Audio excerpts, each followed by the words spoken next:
Hey YouTube, play gaming music. Nah, that's not gonna work. That's more like it. Play from the start though, we need an intro. Perfect. So, we needed something loud and full of energy because I'm gonna try to crank with every single gun in this game. Yeah, you heard that right, and there are a lot of guns to get through. You might ask, why Aeedee? Why don't you just play what's meta? That's a good question, my little friend. Because the motto of this game is chaos to your mother. Okay, not really, but sort of. For me, the reward of playing the finals comes from the fact that there's so many playstyles that work if you just embrace the chaotic nature of the game. And it's the riddle of adapting your playstyle with different loadouts that makes this game so bloody fun. So I'll give each gun a rating based on the hyper-scientific empirical method that takes an aggregate of a multitude of internal-external factors such as the performance and handling, the cool or fun factor, and the competitive viability. You can trust me, I'm a certified gynecologist. But pause. I gotta say real quick, this community blew me away with your funny ass comments and helping me get to my sub goal in just one video. What the actual? Luck had nothing to do with it. It was all you showing the community what you want to watch. So I'm setting this next bar a little higher. 500 subs. That's more than double my current subscriber count. Alright, enough preaching.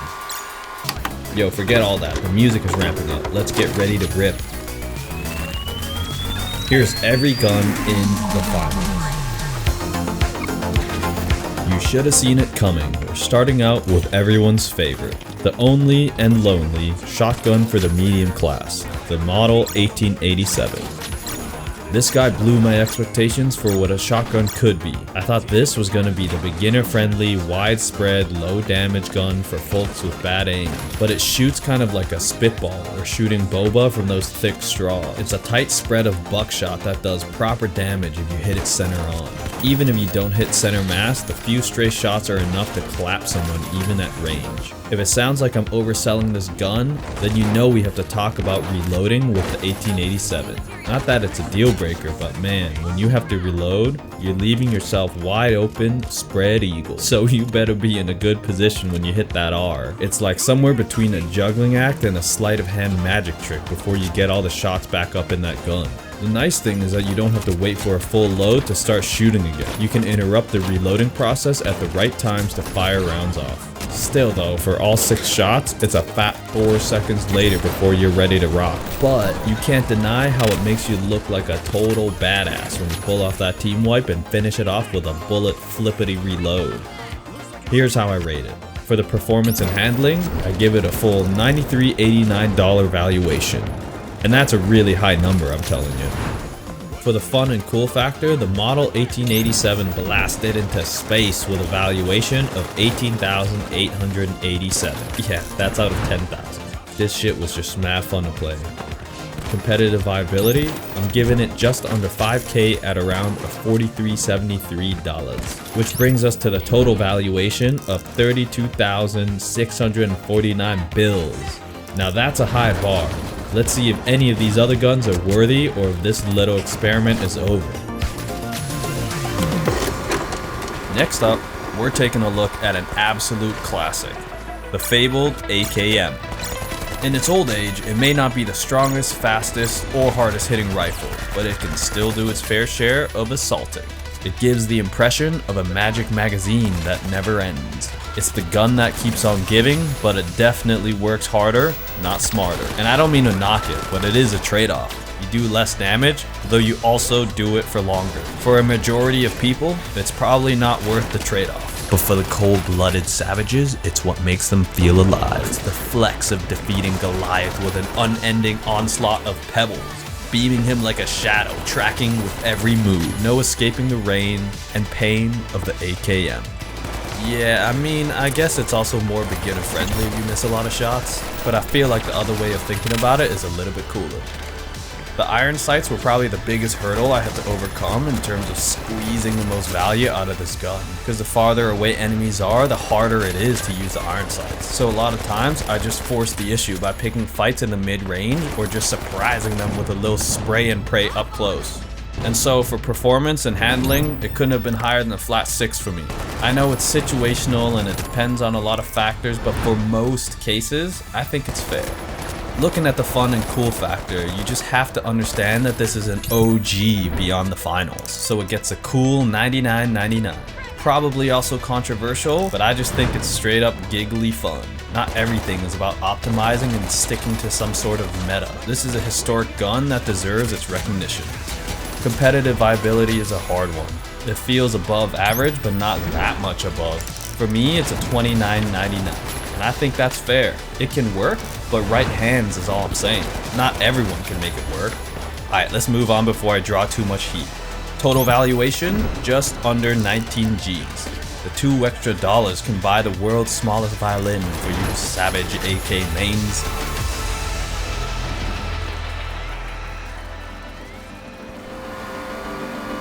Next up, the better looking brother, the FCAR. This one is a natural choice for sweats, because damage is just above the rest. If you're purely about competition and annihilation, look no further. Because by all metrics, the FCAR stands out as the prime candidate for optimizing your chances to win in most scenarios. It is the medium meta. I honestly try to avoid eye contact with it. I'm more of an off-meta kind of guy. It does such consistently high damage in so many different scenarios and matchups that it makes sense as the likeliest choice for winning with the lowest amount of effort. Not that it's a low effort gun, but it's the best bang for your effort buck. On that note, one big caveat is that you have to hit your shots. Otherwise, you're going to be losing massive value to the point where the AKM probably becomes a more viable option. That means it's also not necessarily the flashiest or sexiest way of playing. The playstyle is what I would describe as calm and calculated, but it'll also get you out in a pinch if you react fast and with great accuracy. One of the bad habits I pick up after playing this gun is that I always spam reload without thinking too much. It has the shortest reload time in the medium class, so I get used to always reloading when I get a free second. That's a bad habit for almost every other gun in the medium class. I sometimes feel guilty using the FCAR, but mostly I feel a wave of complacency just wash over me. This really isn't my favorite way to play, but I understand the appeal. I find that it's equally exhilarating losing a closely contested game than winning in the finals. Real gotta recognize real. This game is so action-packed and designed around crazy moments. Satisfaction comes more from how I play and the team chemistry than whether or not I win. It definitely puts the FCAR in a weird spot on my list. It's my go-to backup in ranked, but it also feels so vanilla. So for performance and handling, I think it's hard to beat.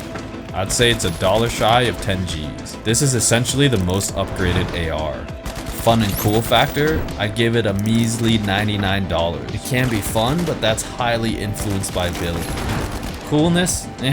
It's an FN SCAR, not an FCAR. Should have taken more points off. You also know that every other high kill video and all the pro gamers are rocking the FCAR. So for competitive viability, I'm giving it double points at 10 Gs. So the total comes down to just over 20k.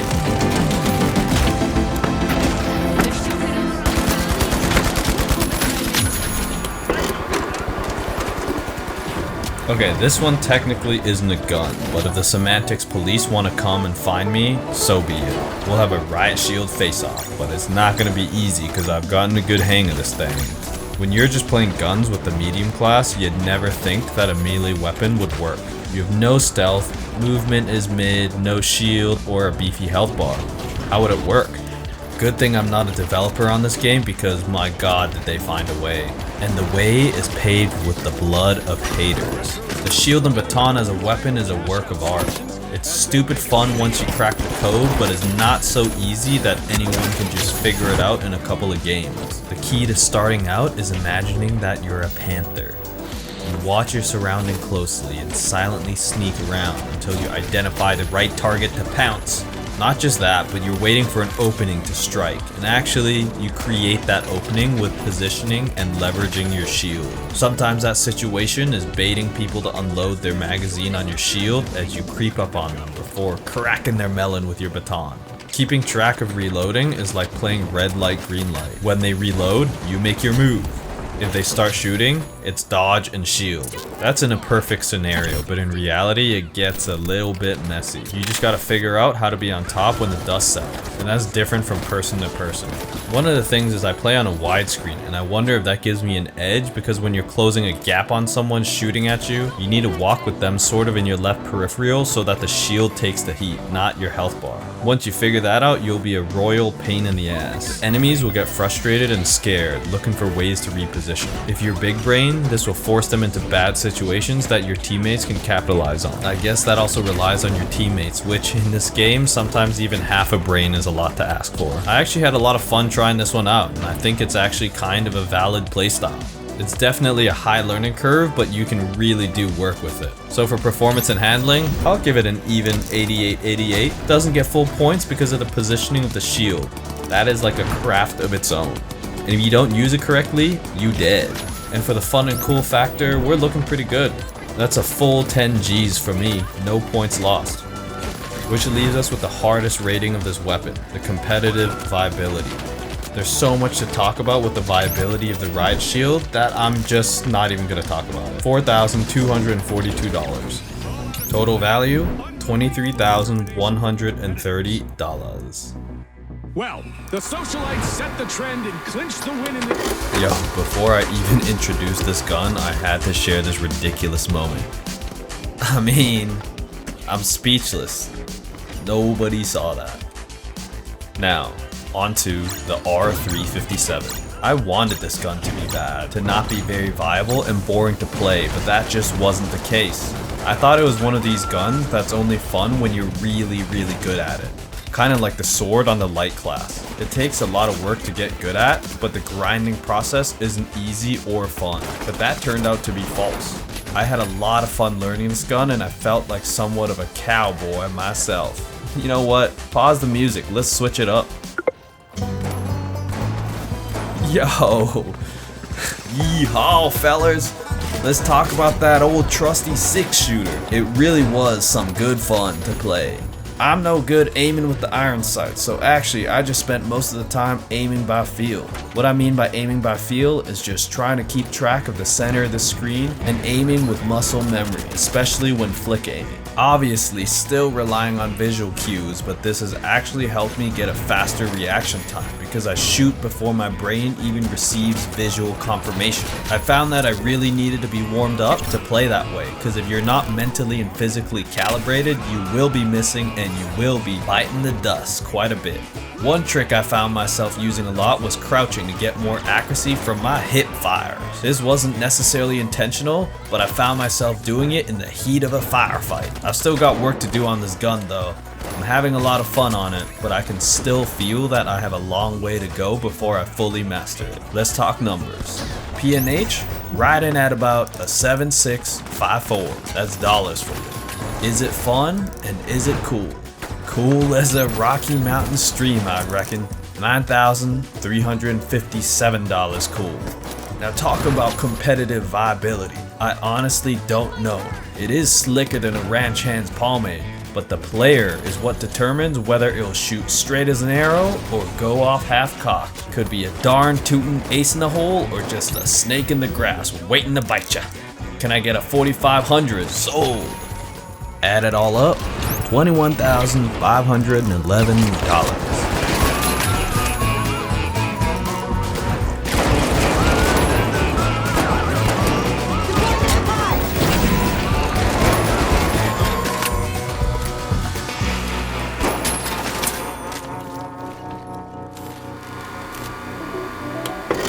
Next up, we have the questionable and negligible FAMAS. Alright, maybe that's too harsh. I've got history with the FAMAS going back over 10 years with Black Ops 1 on the Xbox 360. So with its current state in the finals, it seems to have stumbled quite a bit from the pedestal in my mind palace. As it stands, it feels like the weakest of the ARs and maybe even the weakest link in the medium class. I find it challenging to even make a fair assessment on this gun so far.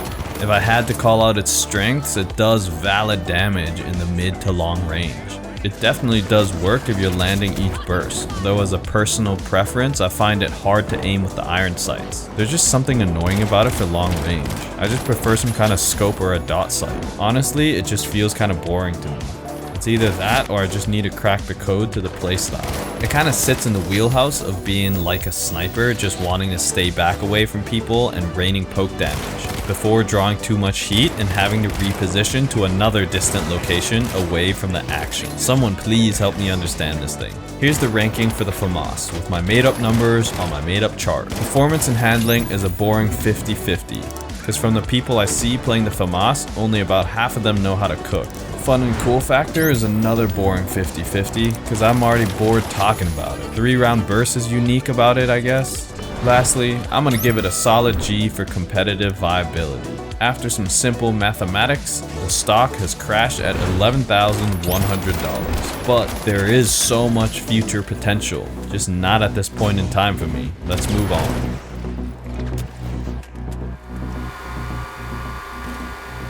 Lastly, Old Blasty, the CL40, also known as the China Lake Noob Tube.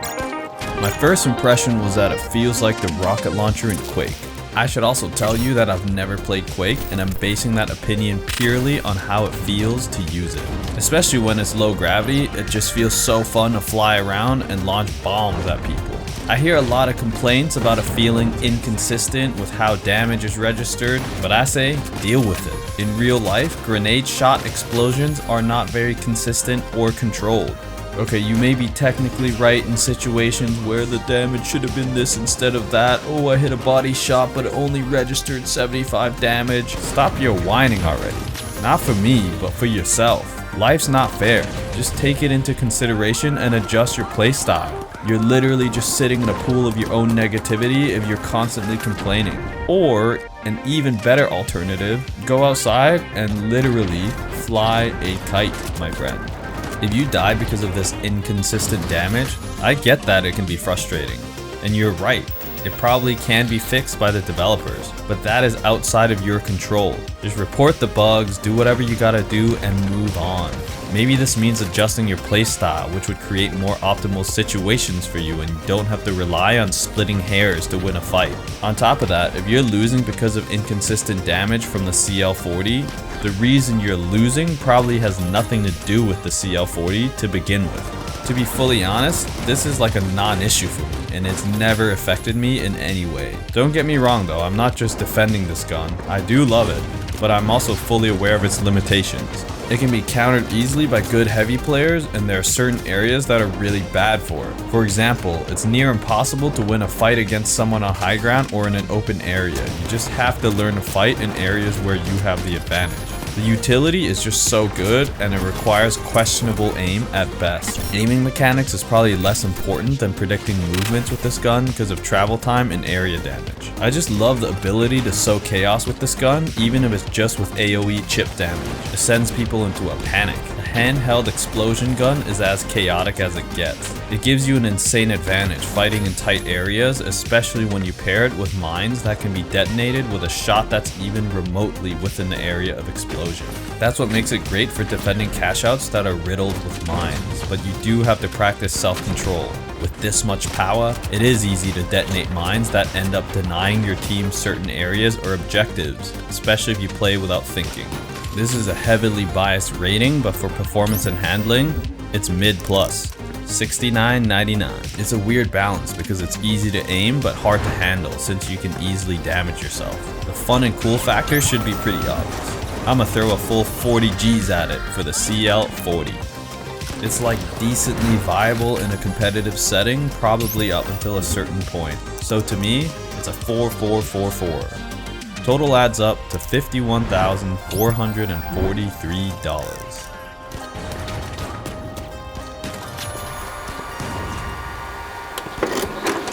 Holy smokes, we got through it.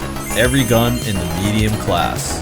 The Model 1887, AKM, FCAR, Riot Shield, R357, FAMAS, and the CL40. Here are the final standings based on the big money meter. Let's take a look at the leaderboard based on total value. In order of first to last, we have the CL40 at the top, followed by the shotgun, Riot Shield, 357 revolver, the FCAR, AKM, and lastly, the FAMAS. Now that it's all laid out with the numbers, there are some changes I would actually like to make, but fake rules are fake rules. Numbers are arbitrary anyways, these ones are at least. I've set them in stone, and this is where the guns shall fall. Maybe we can just say that this is the 2024 big money meter for now. Because I've got 2 more classes to get through. Which one do y'all want to see next? The light guns or the heavy guns? Let me know in the comments. But for now, I gotta get back to shooting guns and taking names.